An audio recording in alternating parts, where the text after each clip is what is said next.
And then we took to the streets. It's time we had our turn. A revolution is on its way, and the founding fathers would say, buy a gun, buy a gun, buy a gun, buy a gun, buy a gun, buy a gun, buy a gun before you wish you bought a gun. Buy a gun, buy a gun, buy a gun, buy a gun, buy a gun, buy a gun before you wish you bought a gun.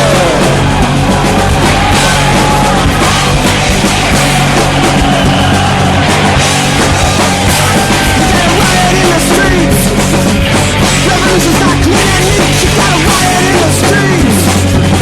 Revolution's not clean and neat, you gotta drag them through the streets.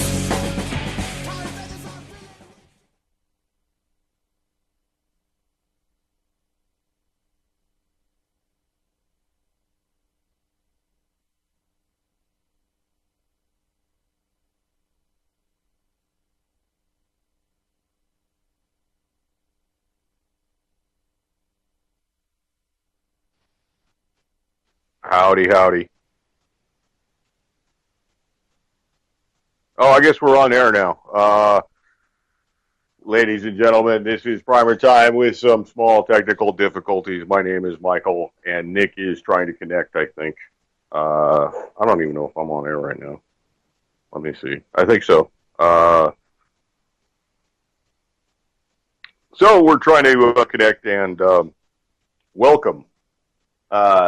Tonight we are looking at a whole lot of different things going on in the world, and not really any of them are good for firearms owners, once again. It seems to be just part of the season. And well,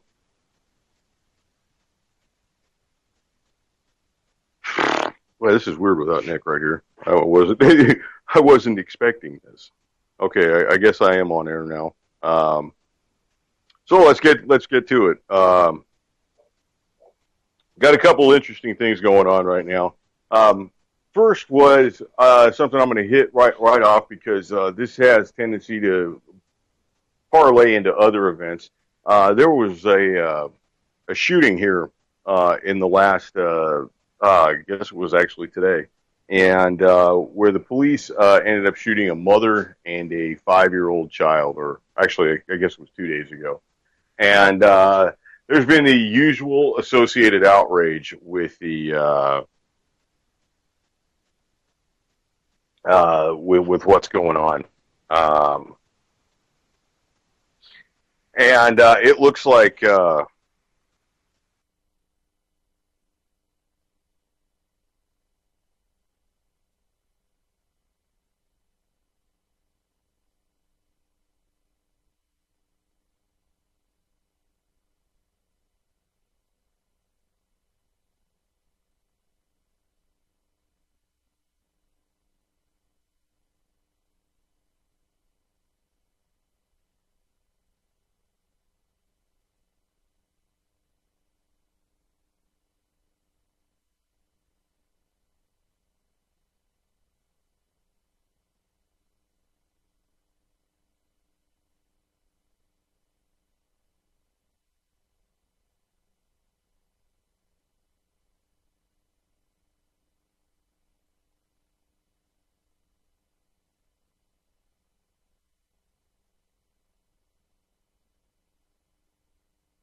hello.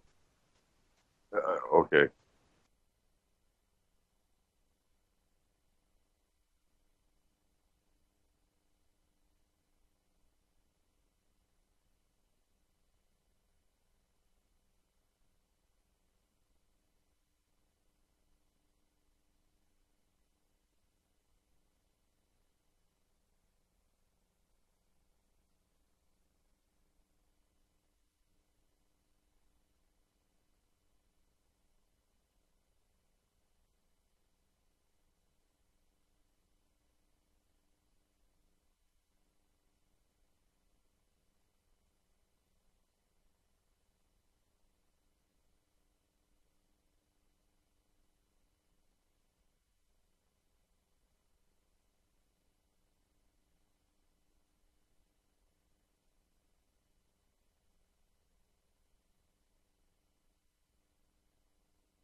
I hope I'm back, everybody. I'm really, really sorry about whatever technical difficulties we're having tonight. Hopefully, Nick will be able to get conferenced in here in just a moment. I really am sorry about that. So, what I was saying before everything went sort of haywire with the solar flares and everything that's going on, I think I would read something. There was some sort of increased solar flare activity. So, and there's Skype problems in the Northeast. So, that's where we're standing right there. But anyways, back what I was getting at earlier.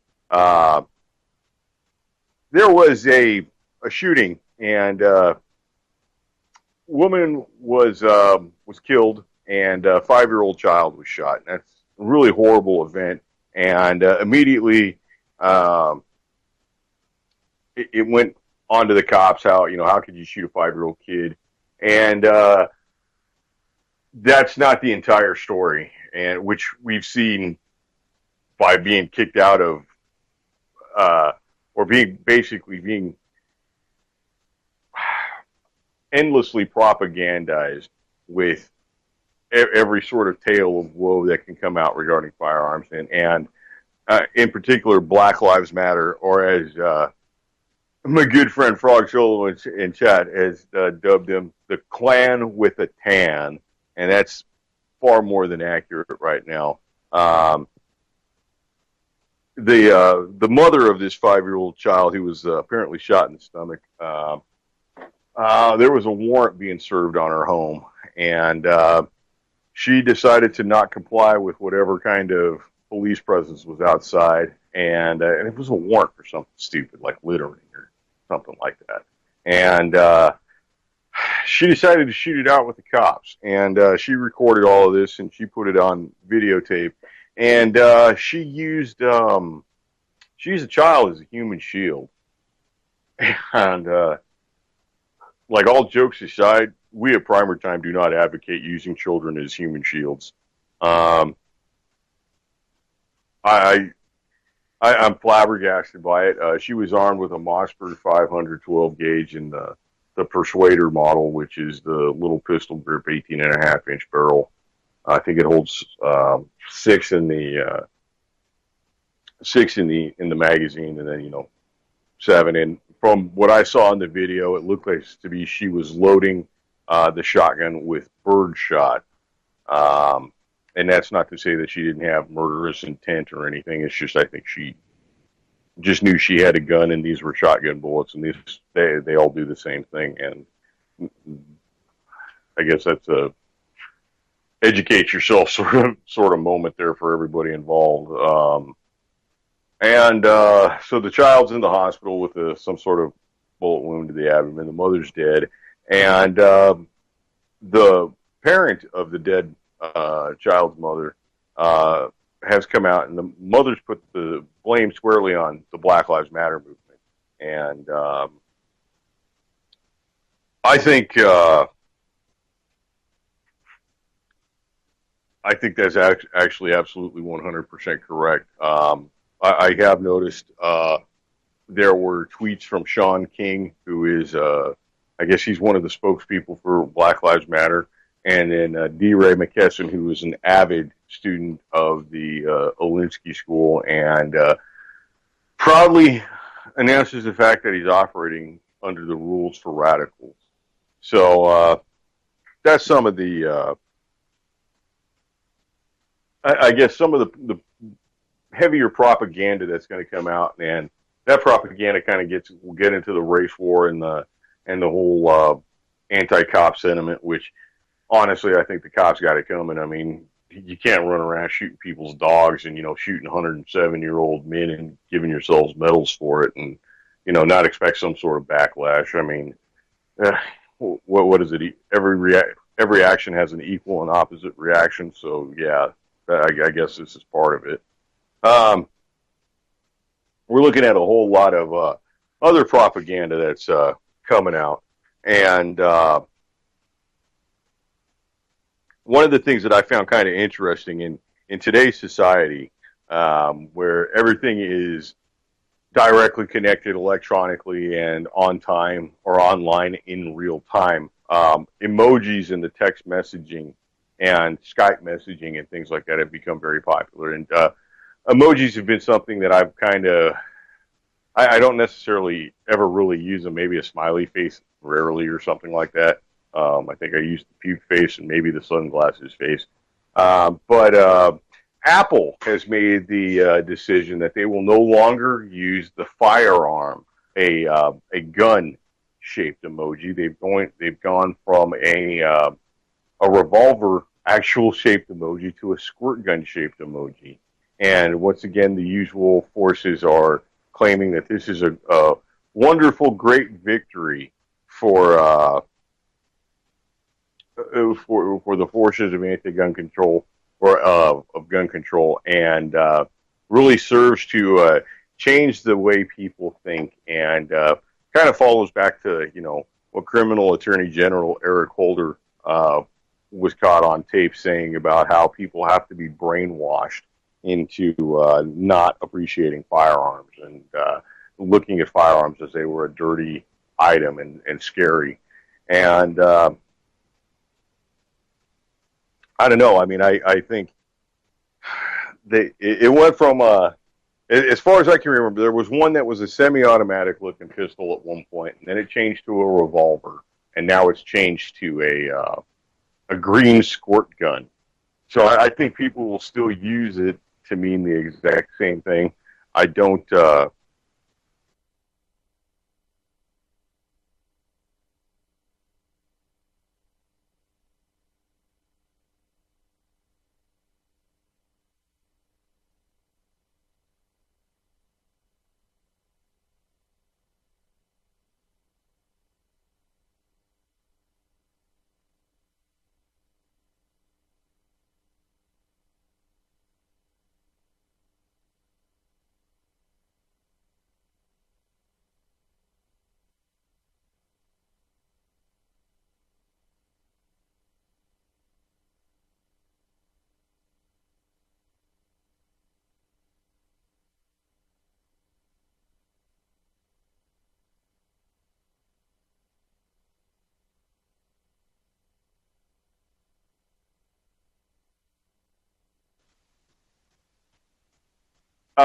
Ladies and gentlemen, thank you. I guess the technical difficulties are no longer there or whatever. I'm back. Sorry about that. I'd like to take a moment out of this hectic evening and give a shout out to our wonderful technical director, owner, and chief bottle washer, Jules. Jules is a technical genius and has figured out every way to run this network, and which she basically does barehanded by herself.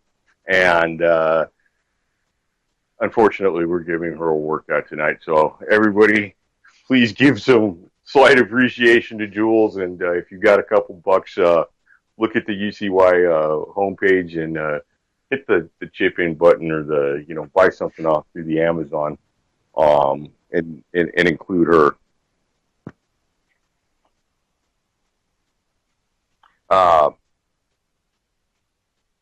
Anyhow, let's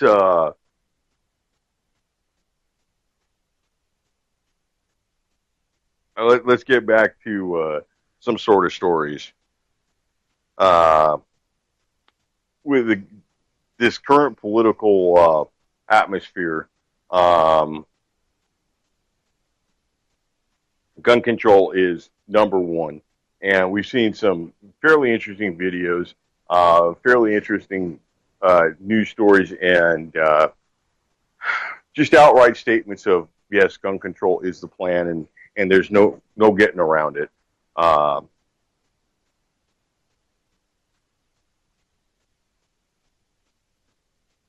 don't know. Uh, y'all get your money back for tonight's episode of PrimerTime here on UCY.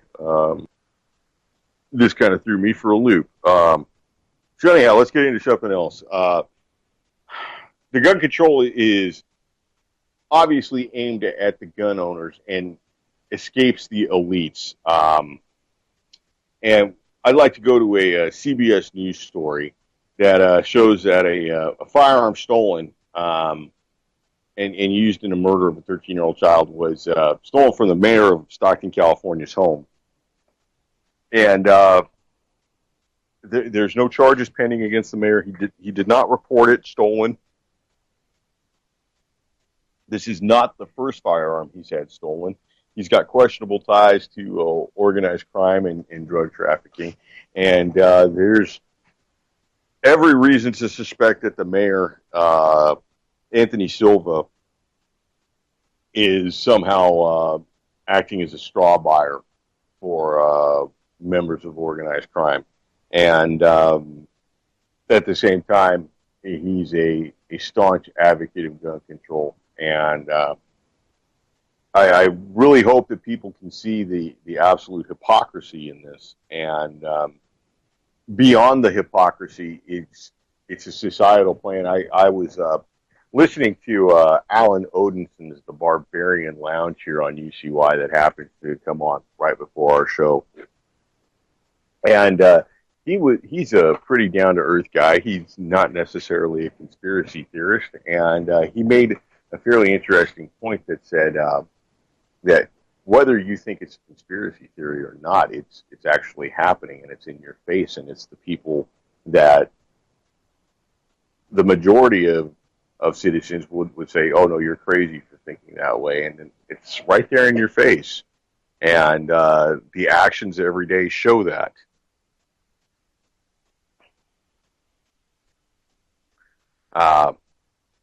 You're not necessarily one of the elite. What in the movie Blade Runner, the police chief says to Rick Deckard, he's like, "You know the score, pal. You're little people. You don't count if you're not a cop." And I think the cops got something coming when they figure out that they don't count either, because even though they're a cop, they're not the elite. And I've seen that the Marines actually are testing an autonomous or semi-autonomous droid robot, kind of looks like a little tracked, large, very large RC car, almost kind of like one of the bomb-looking robots from a sheriff's department or something. And it's got a machine gun mounted on it. It's got a 50 caliber M2 machine gun mounted on it, and it'll carry a box of linked ammunition. And that's how long till one of your police departments gets that, and then how long before that is no longer controlled by the police department, but by the central planning committee of the county. And I use central planning committee in a very odd reference to the Kremlin and Soviet Union, because I do believe that we're facing the new Bolshevik threat right now.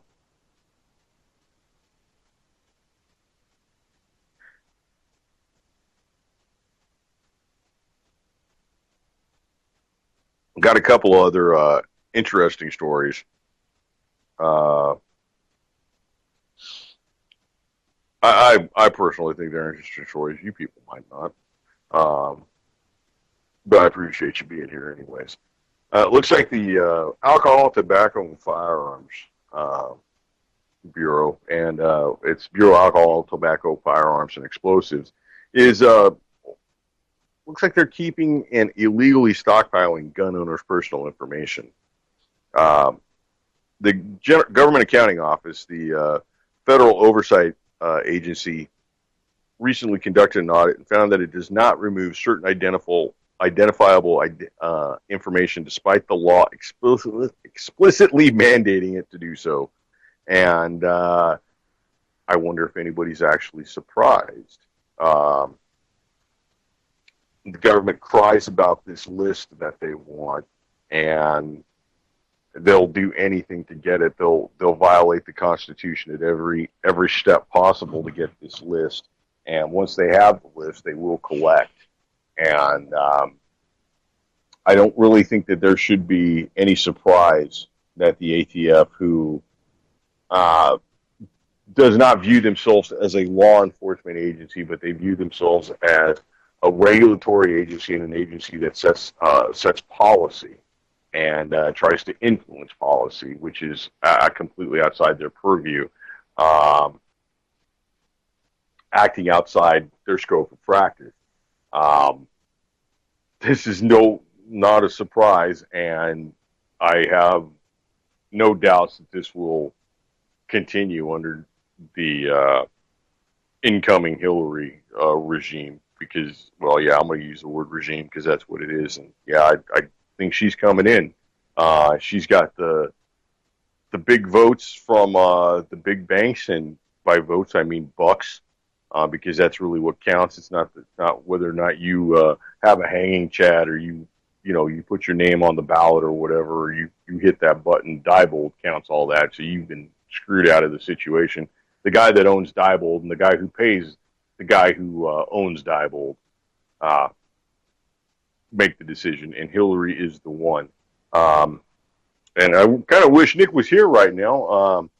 Like to get his opinion and his input on it with his military service and everything. Uh,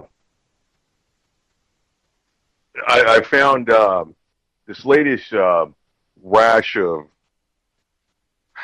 maniac propaganda going on with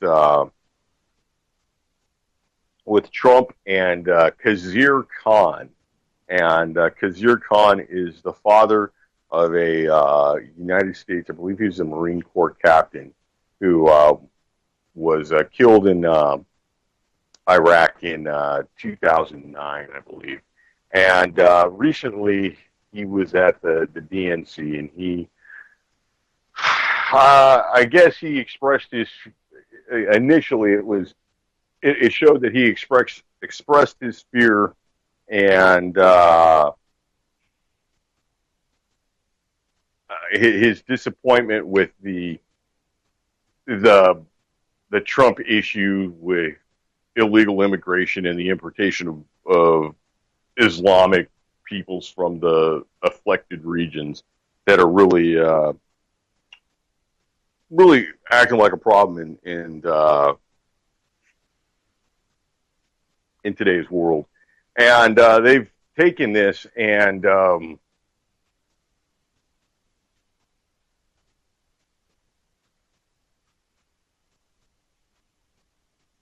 kind of ran with it. And it's been a shit fest in the media since it's been on, and it's been reported that Trump has attacked this man, and I don't see that. I think Trump has attacked the partisan nature of this event and stood up to himself when he was punched. I don't believe that there was any insult directed at the Gold Star families, and you have to hold the Gold Star families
Sounds like we're back in business. Let me go ahead and add some people here. It's been a heck of an evening. Glad to see that it actually went through. Looks like we've got the confirmation from Jules. Let me go ahead and see if I can make a little bit more magic work and see if we can bring in good old Michael. And I think we may have some joy here. Are we on air? Yay! Yeah, let's see here. Let's see if we got it. Well, we will. Yeah, I don't know. We'll find out in just a second. So, Nick, welcome to tonight's magnificent episode of PrimerTime. As the world turns. PrimerTime made by Keltec. Yeah. Well, actually, I don't even think Keltec would have this many problems. I think I don't believe Keltec. I think Keltec. This is a Lessie or Clerk 22 short revolver, something like that. The person you're trying to reach is an RG is currently episode. Unavailable. Yeah, I think this is the 8mm show version of PrimerTime. No kidding. Oh, all right, good Lord! So there's nothing like starting a show nearly 30 minutes late. Well, if we'd have paid the Skype bill on time. You know, the funny thing is that you and I were talking up until the moment where I attempted to connect, and all of a sudden the Skype god said, "No, young man, you must upgrade your version." I would like to give a shout out to the NSA and or the Mossad at this point because who else could it be, right? Well, the funny thing is it didn't seem to notice that I was already talking to you. It didn't require an upgrade.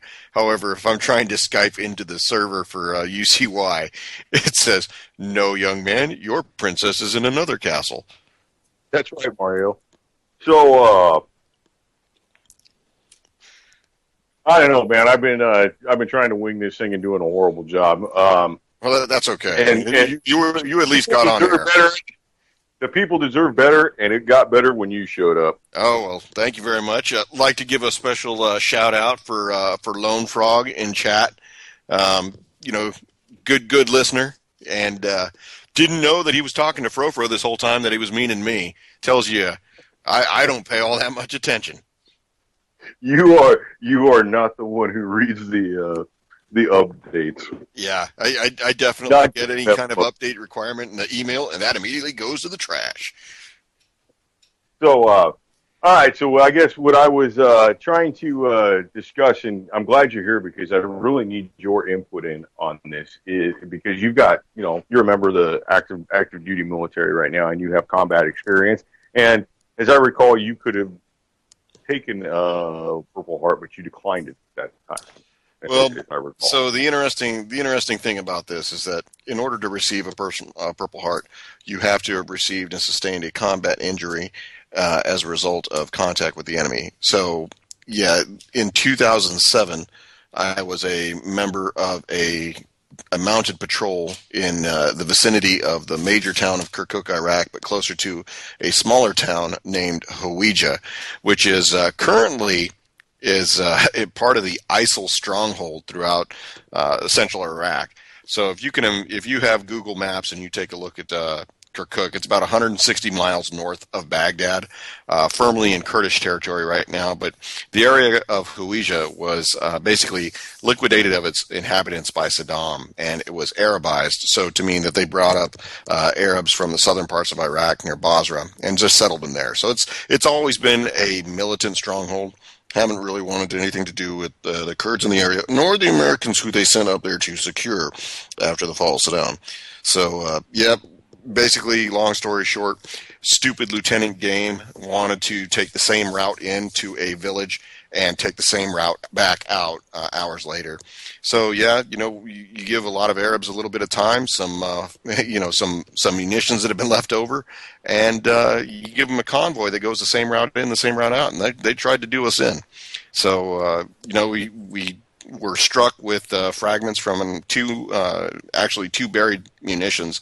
First was a 122 millimeter rocket, and the other was a 105 millimeter Chinese artillery shell. Thankfully, nobody in my patrol was injured, although, we did get put up on two wheels and back down in a 14,000-pound Humvee. So, yeah, that was a little bit of fun. But yeah, since I didn't have any visible wounds or injuries, and at that time, actually, concussions did not qualify for any kind of compensation. They didn't. They didn't do Right. anything. You have to be able to see the blood, just not on the inside of your head. That's it. Yeah. That kind of blood's okay. Yeah. Shout out to all the closed head injury victims out there. I stand with you. There you go. Yep. I'd like to get your input on as a member who's been in these situations, the Khan and Trump issue. Okay, and, so I got a unique perspective on this. Disclosure is that I don't come from a Gold Star family, so I have zero dog in this fight. I can see both sides, and I can see how both sides have been basically usurped for the same political purpose, just opposite sides of the argument. So on one side, you have a flavor of the month Muslim family who emigrated to the United States and lost a son, Army captain who was killed in combat with Muslim extremist terrorist forces. Is that correct? Well, yeah. You try and blow up somebody with a car bomb, you're not exactly run-of-the-mill, religion of peace kind of guy. I would say that. So we just have to make this clear that Trump had no earthly idea who this guy was, and did not pull the trigger, did not make the cell phone call that blew it up, or anything like that. Yeah, no. And the issue is that this whole thing started when George Stephanopoulos, who is a Clinton hack operative faux journalist, came to Donald Trump in an interview and said, "And what about this guy Khan, who's calling you out?" So at this point, probably Donald Trump has absolutely no idea who he's talking about, and just on face value of what he hears, and this is my opinion. This is not anything that I've been, But, he did speak he spoke at the DNC, and he wagged his fingers and thrust his copy of the Constitution. The pocket Constitution.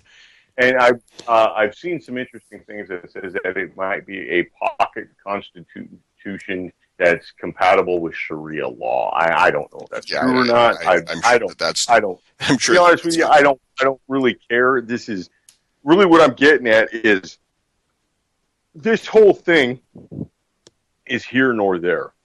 Yeah. So it matters to none of us. Let me finish my point. So the point of the matter that I'm trying to get at is that as a Gold Star family, you are entitled to grieve for your child. You're entitled to have your opinion. You're entitled to say things that people will attribute to an individual who's lost a family member in an act of violence and are hurting. And there's no way to bring that individual back. That is completely understood. That's completely tolerable. God forbid any of us have to lose our loved ones in such a manner. What is intolerable is publicizing your child or your son or your daughter or your loved one's death for a purely political purpose. That, at that point, in my opinion, rescinds the right for you to grieve privately and opens you up to every type of scrutiny that comes along with a prime time display on public television. Prime time for 96 hours and counting. Exactly. This was the only news that was fit to print, because conversely, on the opposite convention was a Gold Star family member who was lied to by Hillary Clinton. However, did not receive any time from CNN. She was mocked. She was mocked for her delivery method. She's an older woman. She's got some health issues. And she was mocked for her appearance. She was mocked for her speaking style. She was mocked because she was from a flyover state. Yeah. And something that never matters until, the Electoral College gets close. So, right. The way I look at it is this. If you're going to privately grieve, then privately grieve. if you're going to go and air a grievance of a comment by a political, a political member or a politician, an election candidate, who doesn't even, he didn't even make comments that pertain to you as an individual, because you got to remember, Donald Trump said that he should, as a country, we should start really looking at making the immigration of Muslims and refugees, with a lot more scrutiny. So, that really wouldn't apply to the Khan family, who was already here in the United States. I have a problem with somebody. I have a problem with someone who stands up and wags a copy of the United States Constitution when they are a member of a religion that says that democracy is not compatible with their laws. I have a big problem with that. I've got a problem with it too, and I've got other problems with it, because we have to figure out who is Mr. Khizr Khan. Oh, so this is what the one side doesn't want you to do. You can't, right, because he's grieving. Okay, so he immigrated to the United States from the United Arab Emirates, and he's got a law degree from Harvard. Yeah, and he was currently employed by Hogan and Harrison, also known as Hogan and Lovells, since a 2010 merger. What's interesting about that? A Mr. Howard Topaz of Hogan and Harrison filed the Clintons' tax returns in 2004 for a specific period of time, possibly up until now. Hogan Lovells has politically involved employees. Aside from Khizr Khan, there's Christopher Wolf, who's chairman for the Legacy Funding for the Future of the Anti-Defamation League. Christine Varney, who is U.S. Department Justice Attorney. I think she's been to Bilderberg meetings too. Harry T. Jones Jr., he's a partner of Hogan and Harrison, and was a member of the Economic Club of Washington. So this dude is connected. U.S. Attorney General Loretta Lynch was employed by Hogan and Harrison until 2010. We all know exactly what Loretta Lynch's recent escapades are, Mrs. Clinton. I haven't been able to ever figure out. Well, I mean, look, this is it's in your face. This thing is run, it's controlled, and like the song says, and I hope you guys heard the song tonight, because that's probably one of the best parts of this show. Buy a gun, because it's going to come to that time fairly soon where I really think that the rule of law is going to fall apart, because the people who are in charge do not follow the rule of law. The rule of law is defined as I have the badge and the gun. And without the gun, the badge means nothing, because there's no respect for the law, so they have to basically beat it into you.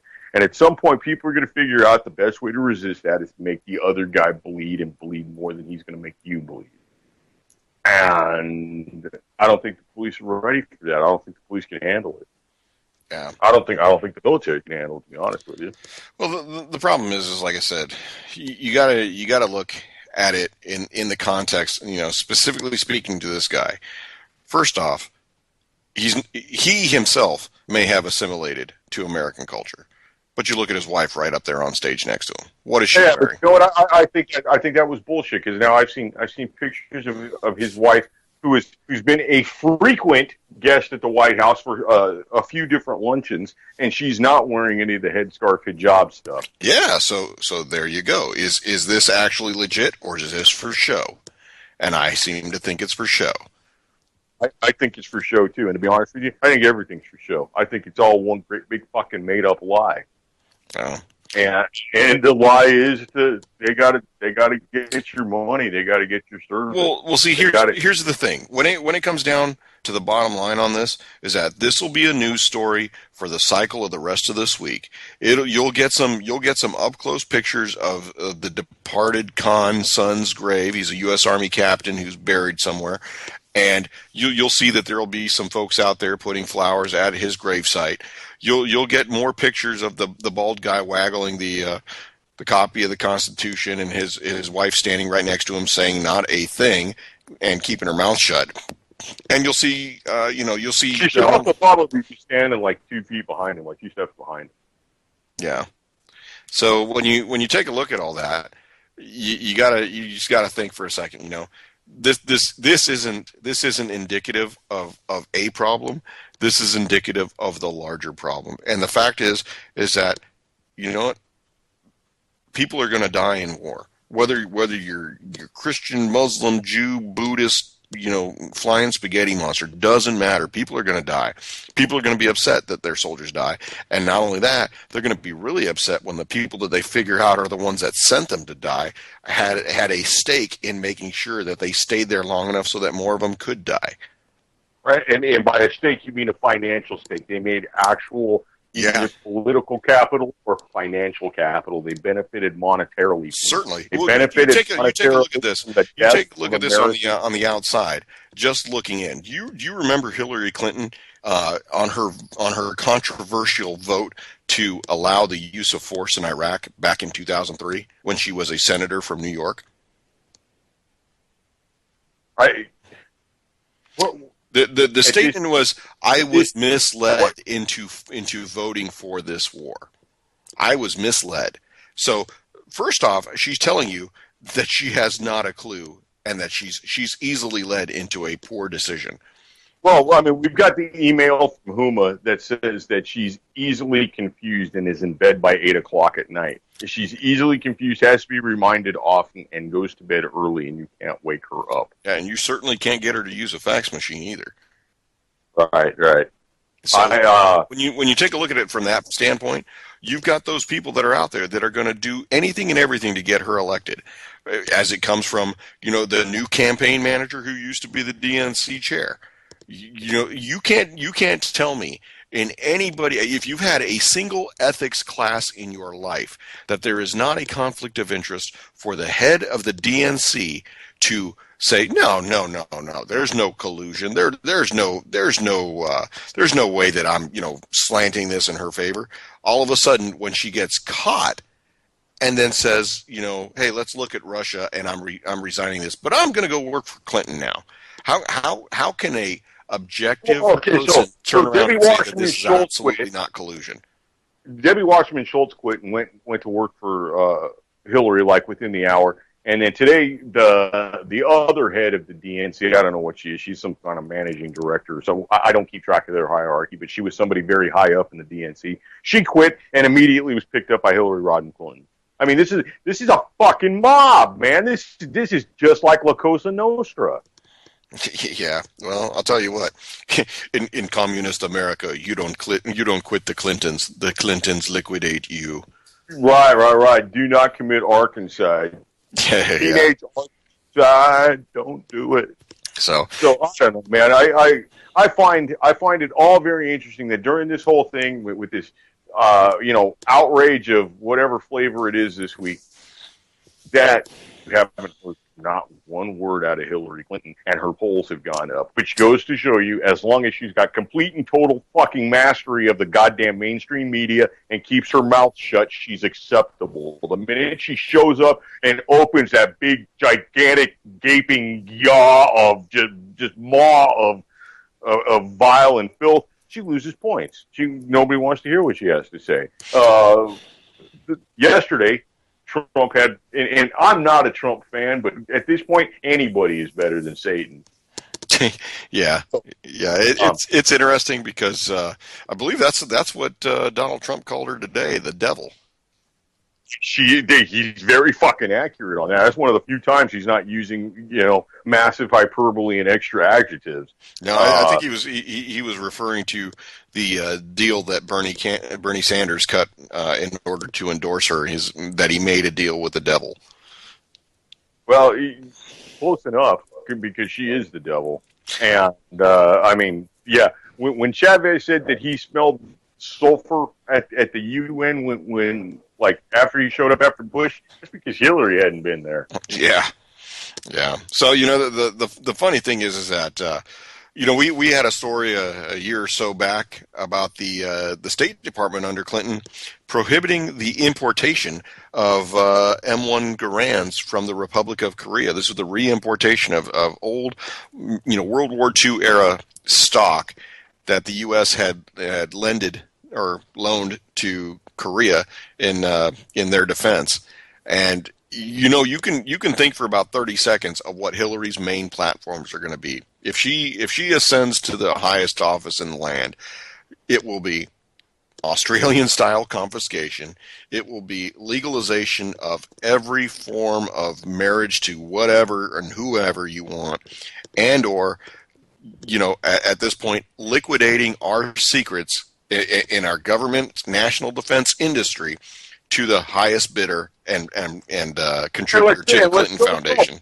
Let's sell a bunch of uranium to the same Russians that we're trying to start a war with. So, the interesting thing is, did you hear about the deal that the Clinton Foundation had with the Russian Silicon Valley? Hey, how many millions was this one? Because I have to sort them by the value in millions. Yeah. So this is about a town called the Skolkovo Innovation Center, and this is near Moscow. Basically, what the scam was that Russia was attempting to lure foreign, mostly U.S. investors to deposit money and invest in this innovation center, which is largely turned out to be a Russian ruse to basically get American companies and businesses to provide defense information and technology that can be used dual purpose, but mostly for military application. Guess who happened to be the State Department lead that was pushing this innovation project as part of the Russian reset? I would have to guess it was either Donald Trump or David Duke. Yeah, and one of them happened to be shredding a Black Lives Matter child in the middle of it. Exactly. While screaming things at Mexicans. Yeah. Yeah. So, the fact of the matter is that, I entered the military service in 1995. Bill Clinton was the president for my first 4 years in service. I remember not being able to have any ammunition to conduct ranges. I remember not being able to ride on an armored vehicle because we didn't have fuel nor repair parts for the tracks that the vehicles rode on. Those were bad times. Guess what's getting ready to happen again, folks? Your military service, the defenders of your way of life, and I'm not even saying freedom, I'm just saying your way of life as you know it right now. Your ability to buy 99-cent shit food in the drive-thru and be able to come home and park your ass in front of the goddamn cable TV. That's what you mean. Yeah. That is about to change. Your military forces will be liquidated. Your soldiers who have 15 plus years of combat experience fighting in the most austere conditions our nation has seen in over half a century are going to be sent back to their hometowns without jobs to go back to, and you're going to be basically footing the bill for defense of lots of other little countries around the world who ought to be able to defend themselves. I think it was a Johnson quote about something about not going to send American boys to do a job that Vietnamese boys should be able to do themselves. Granny, you sent the boys anyways. Sure did. By the way, yesterday was the 70th anniversary of the Battle of Athens, and if you're not familiar with it, please look up the Battle of Athens. It occurs in the post-World War II era. I think it was 1946, and some returning veterans and returned veterans did not like the path that the corrupt society and the corrupt politicians of their local area had become, and tried working within the system, and wrote letters and talked to their congressmen and knocked on doors and ran for office and were denied and rebuked at every point. And finally, on that fateful night in 1946, they took up firearms. They exercised their Second Amendment against the corrupt government, and they eventually did turn over control of everything to the higher authority at the state level. Which, yeah, you just gave it right back to the same fucking criminals. Sorry. Something to think about that before people start saying that. Well, Americans don't have any power. What are you going to do with your squirrel rifle against the military? Well, fuck, look what's going on in Afghanistan. Them guys are using, 90-year-old British rifles and British black powder cartridge rifles, and the big thing that I see right now, and we're getting to the point now where we're less than 100 days away from when our nation is going to allow Hillary to ascend to the throne, and I got to look at it from a pretty practical point of view. This is not just an election that's going to decide, who's going to be the leader of the free world.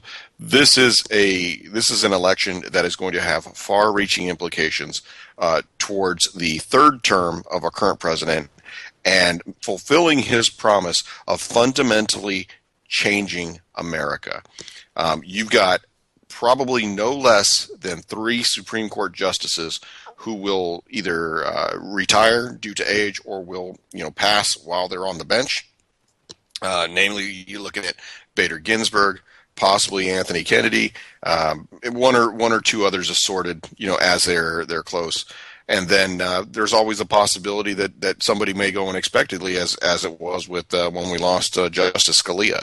So this is something that's not just going to affect your gun rights, because the Second Amendment is under assault. The Fourth Amendment does not matter. That's already been pretty much thrown out in court. And there is no other way that you can see this going forward when gun control is as much of the party platform as it is for the Democrat Party. This is just that's it. That's all there is. There's nothing saying that the only thing that puts the teeth in your individual liberty here in the United States is the fact that you do have a firearm, and it's your last best way to say, no, I do not comply. I will not get on that fucking bus. I will not pick up that shovel. But that's your best way to say no. You know what? Do we? Look what's going on. Did you see what's going on seriously in Venezuela right now? Oh, Michael, they have soldiers inside the supermarkets making sure that it's even better than that. It's even better than that. Maduro just signed a thing yesterday mandating 60 days of farm labor from every citizen to contend with the policy. Yeah. That's where we're headed. And come and get the goddamn gun if you think I'm going to try and give it up so I can be picking goddamn rutabagas in some field. Yeah. Well, I'll tell you what, Michael, let's go ahead and let's hit those 4 rules of firearm safety if you haven't hit it already before I decided to be. Absolutely, because boy, we screw up and not do the 4 firearms rules. We might as well just chuck this whole one. Yeah. I want to make a special edit tonight. First rule of firearm safety will be: do not shield your child or use your child as a human shield when you are in a situation or a standoff with police officers. We here at PrimerTime do not advocate the use of child shields. Back to the show. All right, so then rule number 2 is every firearm is always loaded until you physically and visually ensure that it is not loaded. Rule number 3 would be keep the muzzle pointed in a safe direction at all times. Do not point at anything you do not wish to destroy. Rule number 4 would be that know what your target is and know what's beyond your target at all times. And rule number 5, the most important rule of all, is do not put your booger hook on the bang switch until you are ready to discharge the weapon. And God damn it, no child shields. That's just absolutely wrong. No child shields used in police shootouts unless that kid really deserves it. Yeah. And sometimes they are. So I think it's welcome to the circus of the absurd. Enjoy tonight's episode of Ow My Balls starring Hormel Chavez. There you go. Speaking of, I would really like to see Trump dump Mike Pence and pick up either Beef Supreme or actually my first vote, which was for Camacho. I think actually I saw something that says that the creator of Idiocracy has got President Dwayne Elizondo Herbert Camacho, or Dwayne Elizondo Mountain Dew Camacho, as back to do some sort of anti-Trump advertising. Oh, God, Terry Crews, what have you done? The dude puffs pickles in his spare time. Yeah. I mean, please. Yeah. All right. Well, hey, you know what? I wanted to give a status update. Was able to pick up a 20-round box of Privy Partisan 8mm Mauser 196 grain soft point hunting loads in store at a Cabela's. First time I have seen that in a long time. What was your price on that at a Cabela's? $17. Ooh, under $1 a round. That ain't bad, dude. That ain't bad. That was my unique find of the week. That's pretty cool. I'll tell you what. My unique find of the week was something I had a while back, and I'd completely forgotten about it. But I found a 22 long rifle conversion kit for a Browning high power, and I am going to investigate what I can do with that in the future. Oh, there you go. I forgot completely. I bought that like years ago, and hell, I think I paid $150 for it right now. You can't find one of them online. I don't know. It might be worth some money. It might not. We'll see what happens. Yeah. Well, like I said, we're about a minute in front of the bumper. I want to give a big shout out to our listeners for staying strong and withstanding the dead air. You know, thanks to the Skype difficulties we had. Give a big shout out to our friend of the show, Lone Frog. Got to give him a friend of the fro. That's actually pretty good because I didn't know Fro was me. But also wanted to give one out to friend of the show, Oddball, who was braving the heat and the little hats to keep that part of the world under lockdown. And Michael, it's an abbreviated show, but it was good to talk to you. It was wonderful, and yeah.